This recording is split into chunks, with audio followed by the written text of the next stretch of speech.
The impact of Gary Gygax's and Dave Arneson's brainchild on the world of RPGs can still be felt today. Larian Studios' latest title, Divinity Original Sin, owes more than just a few nods to its predecessors. Yet it steps out from their shadows to establish itself as one of the finest CRPGs in some time.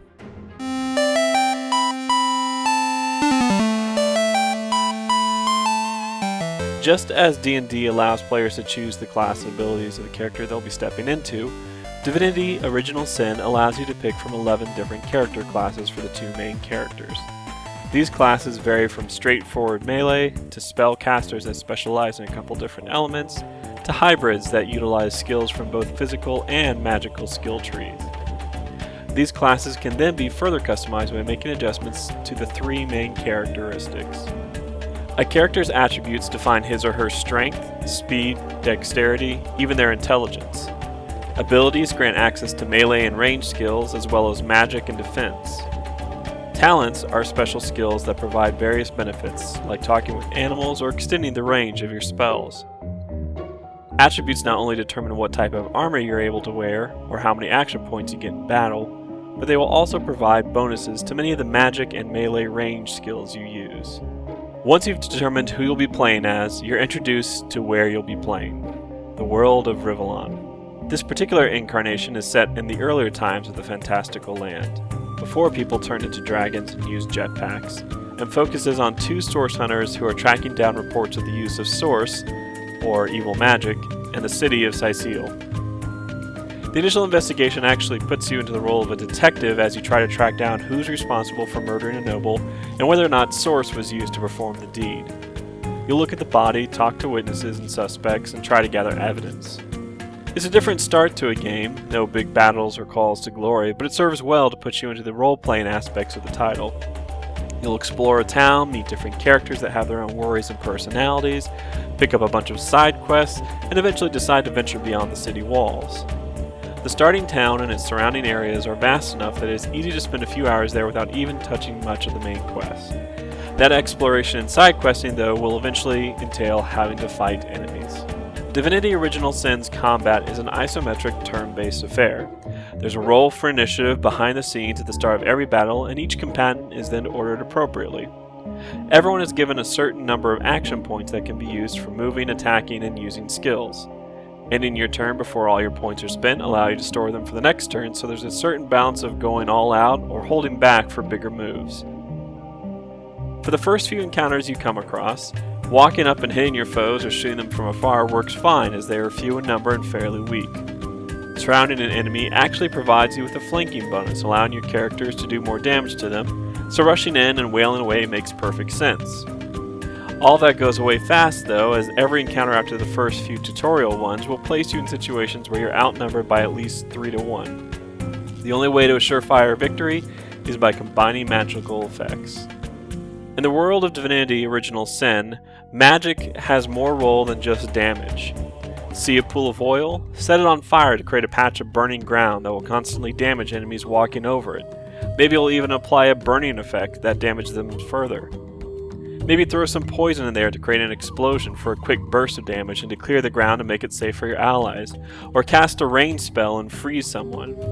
Few spells or abilities by themselves provide the crowd control options you find in other RPGs, but mixing and matching them helps to create favorable situations for your party.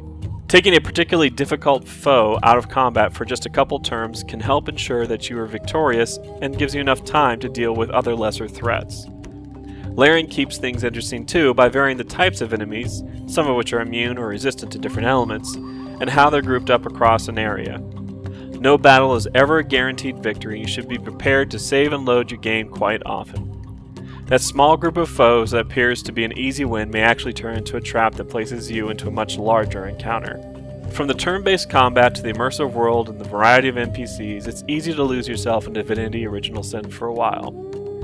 My biggest issue with the game thus far is the lack of explanation for some of the mechanics.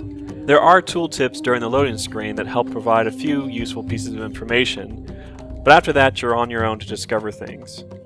For example, new skills aren't learned automatically from leveling up.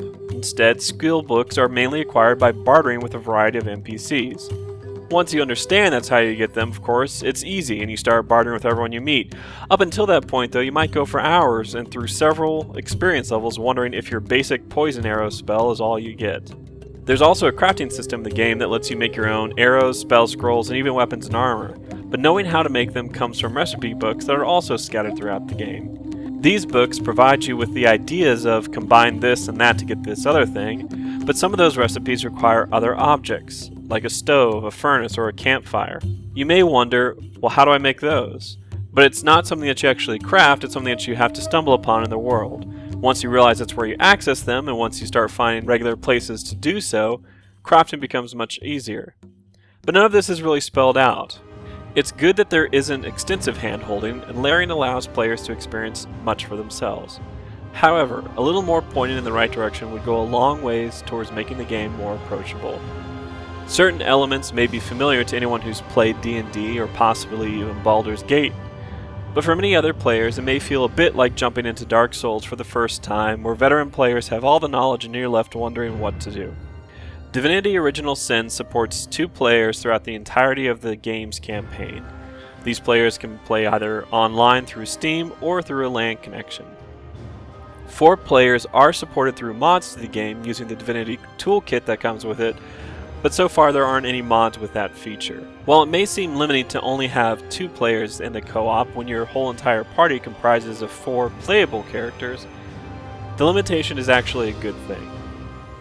Progression throughout the campaign and any experience or loot you acquire is only saved to the host's game, meaning anyone who joins you will not reap the rewards of their efforts back on their side. This also means you're basically scheduling your playtime with the game in order to progress with your friends. Doing this with one friend is relatively easy, but coordinating 4 people's schedules usually means someone is going to get left behind.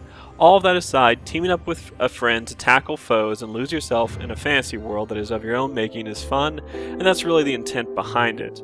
There aren't any special team-up attacks that become available when playing with friends or better loot drops. You just have someone to tag along with you and join you in your quest to share in your victories. The only actual in-game impact is seen through the cooperative dialogue choices. Throughout the course of the game, the 2 main characters will engage in dialogue with a variety of NPCs, their mercenary allies, and each other. Many of these conversations will allow you to shape the type of people you wish the source hunters to be by choosing the responses separately. Maybe one decides that the man stealing a fish to feed his family has every right to do so, while the other hunter believes it is wrong no matter what the circumstances. When playing with a friend, these decisions are made separately. You make your choice, and your friend makes his or hers. If you disagree, then prepare yourself for the mini-game that is the ultimate decider of worlds and fates, rock, paper, scissors. It's an odd mechanic to include. Should this person live or die? Best 2 out of 3 to determine. But one that can be skipped in favor of randomized dice rolls. The choices each character makes also have in-game effects. If you find your choices lean more towards the spiritual side than the materialistic, your character will be immune to the fear status effect. If you're more righteous, your leadership skill is increased. Heartless, enjoy a backstab bonus. It is a small mechanic to toss in, but it's one that really lets both players get into the spirit of things. Ultimately, that is what Divinity Original Sin is all about, the experience of the game. That experience may be a solo affair where you craft and shape each of the source hunters into the kind of people you feel they should be, while at the same time devising your own strategies for how to overcome the myriad of foes that await you. Or that experience can be cooperative, with each player expressing their own thoughts and feelings onto the source hunters. That cooperative aspect is what's helped to make Dungeons & Dragons such a popular game over the years. After all, what better way to tackle incredible enemies, discover new worlds, and unlock hidden mysteries than with a friend?